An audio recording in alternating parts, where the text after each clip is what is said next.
everyone. I'm here with director Markowicz to talk a little about the film. Hello, very nice to be here. Thank you so much for watching the film. Great to have you.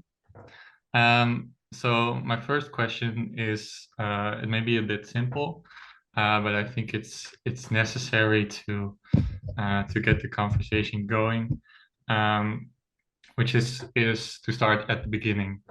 Where and when did the idea start of this film, and how did it develop while you were writing the screenplay for the film? I grew up in the countryside of São Paulo, the state of São Paulo, and all the places in the countryside here in Brazil are very conservative.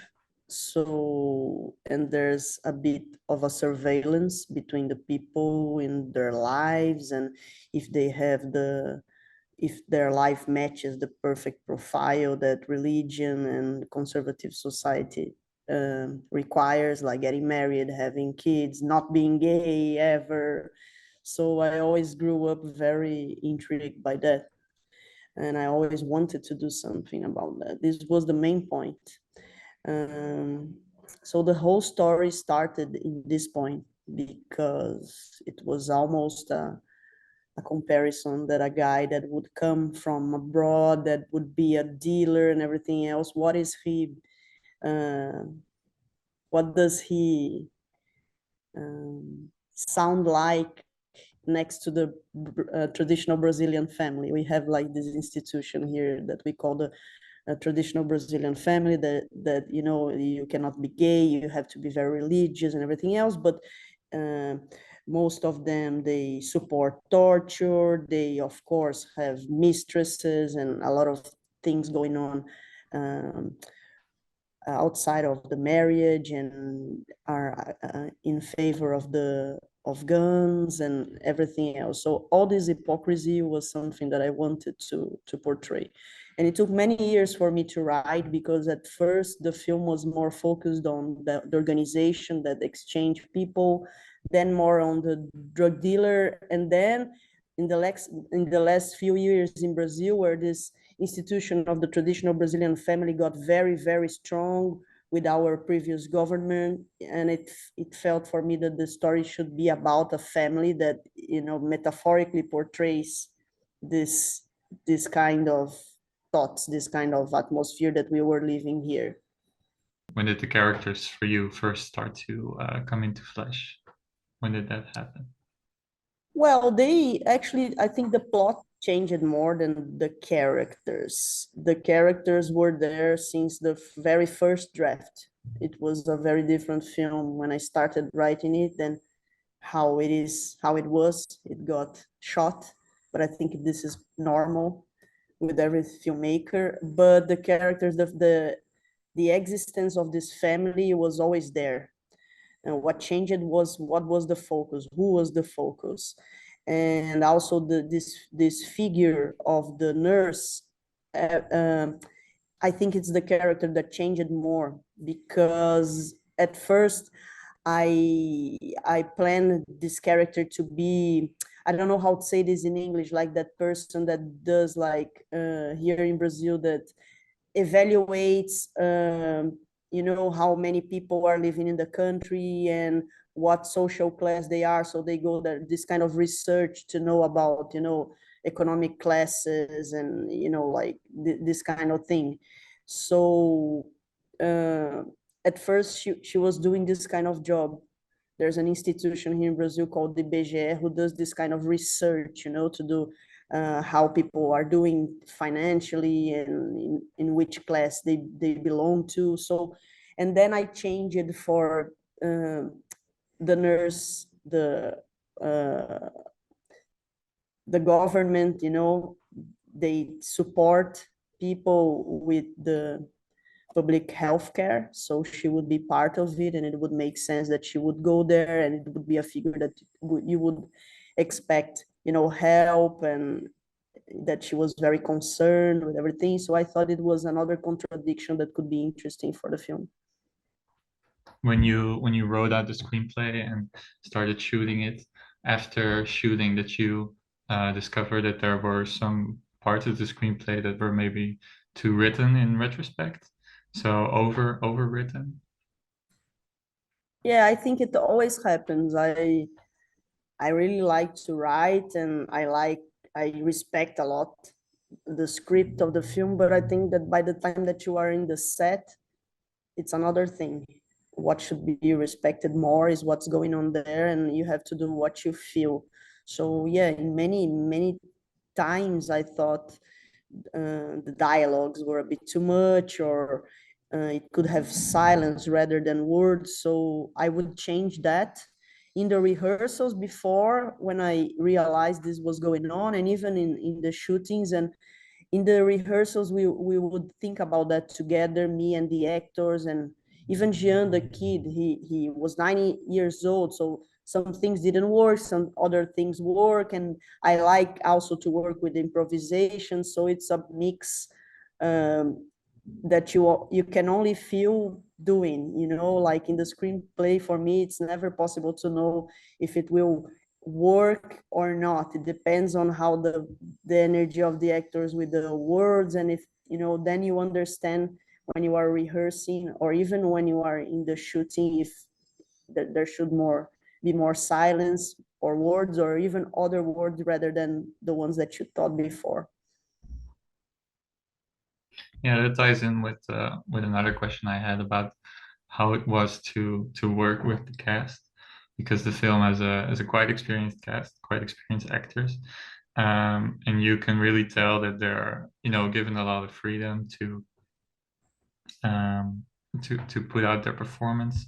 And I wondered, was so you talked a little bit about the rehearsals, how you directed them on set. Well, I was lucky enough to work with amazing and very experienced actors that got along very well, and we are very close to this day. César Bordon, Maeve Jenkins, Camila Mardila, amazing actors that, have the same sensibility for the vibe of the film, which was awesome. Uh, Besides César, who was the foreigner, so he wouldn't, actually, he shouldn't be very intimate to the family. We were there together a couple of weeks and rehearsing, and looking at people from the city and the way they moved, the way they spoke and everything, and rehearsing with the script. Only Jean, the kid, he didn't get the script ever. I was only telling him the lines. And then after all these workshops that we did with the locals and everything else, then Cesar came in the very first day of shooting, and he kind of met the other actors in the day he started shooting, which made sense because it would be like this vibe of uncomfort, discomfort when he arrives in the family house. So we did pretty much like that. The dynamics between them, I really love the dynamics, especially between um, the female character, her husband, and the mob boss. Was it something, their dynamic, that you had to build over time during rehearsals, or was it something that you know came into life more spontaneous? I think both things. We rehearsed, the family rehearsed, and as I said, Cesar, the mafia guy, he didn't rehearse with us because it was important to have this feeling of that they don't know each other, they don't Mhm. get along. It was important to keep this feeling, even though the actors in the backstage, would get along incredibly well, and everyone became friends. It was a great meeting of souls that would get along very well with each other, which made the process very pleasant, actually. But we would rehearse the family, the small nuclears, like the family, and then Cesar came, and then the family of Luciana, the neighbor, and her husband, and then some at some point some scenes them together. But the more energetic scenes, like the fight scenes, we wouldn't rehearse that much. Maybe we wouldn't rehearse at all. And it would happen on set, and I always propose to do like the first two shots like a freestyle shot to be a bit dizzy, a bit confusing. This was important to me. Something I found really interesting about the film is that it mixes two things that are kind of atypical, because you, on one side, you're kind of flirting with the gangster genre in films, which is, which most audiences know is something very much larger than life, very artificial. But at the same time, but your film is none of that. It's very, well, for lack of a better word, realistic. It's very tied um, um, to a place in Brazil that you seem to know very well. Why was it important for you to maintain or to um, to go for this realistic style? Yeah, that's a very good question because it's a very important thing for me. I didn't want it to look like a mafia film and to be too allegoric. And, I wanted to feel natural. I wanted to have humor, a bit of thriller, this mobster, this family in that place. And I wanted it to be very precisely framed, but I wanted the look and the textures to be very, very natural. Exactly to cause this kind of weirdness. You look and you're like, oh, it's a mafia film, but it doesn't look like a mafia film. But the casting acts so naturally, but the story is a bit bizarre. So the things, they kind of, it's not exactly what you expect from uh, all these genres. And I wanted to make a break in expectations. I wanted actually people to feel confused, because it's a film about absurdity and how absurdity became normal here. And it's confusing because you cannot you cannot tell anymore what could be real and what could not be real. So I think the aesthetics, they go towards this as well. How oh, is it real? Yeah, but the story is weird, but it looks too natural to be weird. This kind of things that I thought could be an interesting mix. Could you maybe elaborate a little bit more on what interests you in the line between what is real and what is not real? What is so fascinating for you in this?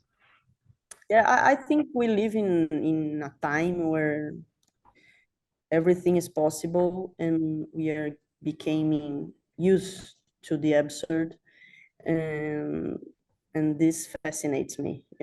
Like it's weird times, and uh, reality, I think it's getting way too weirder than even fiction. So um, for me it's very intriguing. For me it's quite, I find there's a humor there's an acid humor in it, because when you say something that seems very absurd, it could be true. When you say that there's a organization that hides a guy in Brazil and replacing vegetative people, it's absurd. It's not true, but it could be. It happens things here that are worse. So I think that this, like, and why we think this could be true, because there are worse things that are true. I think all this, this kind of thoughts interest me nowadays, because it's the world we are living in. The film is also a lot about masculinity as well, when it comes to the husband who who is, who tries to fit in the role of this traditional patriarch, but it doesn't work in any way. And the same goes for the gangster boss. Um, is that a political point you wanted to make, or is it more innocent than that? No, it's definitely a point. I mean, first of all, we see most of the films where, like driven by men, and, that men's decision, this decide men's wills decide what's going to happen, and this film is completely decided by women. And here in Brazil, there are most of the family are actually led by women, you know, especially the ones that have kids and they have to raise them by themselves. And there are many in actually going back again to the countryside, and women who take care of the house, of the kids and everything else. But you know, to the society, it's they, you know, they are married, so there's like this this father, this man figure that, you know, seems to be like the boss of the family, but actually what happens in inside of the house, it's not the truth. So it was very important to me to do a film that would have some very, somehow in this patriarch world, very masculine decisions that would change everything, that deals with violent things, that deal with, you know, political and social decisions that would be led by strong women, you know, that there are so many in the countryside, that, you know, they are invisibilized, we do not see them.